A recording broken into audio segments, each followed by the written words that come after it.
Hi everyone, here we've got Realme 7 and let me show you how to set camera timer on this device. So first of all, let's open the camera app and now let's tap on this 3 bars icon. They should be in the right upper corner. And as you can see in the middle, we've got the timer option. Now it is off.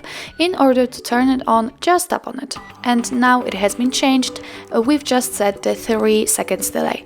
After tapping again, we can set 10 seconds delay. So let me pick, for example, this option. Let's get back and tap on the shutter button. And as you can see, from now on this device will count down from 10 and after that time it will take a photo. Okay, let's check another option, the 3 bars icon, tap on the timer, choose the 3 seconds delay, and the same situation, but now it is counting down from 3.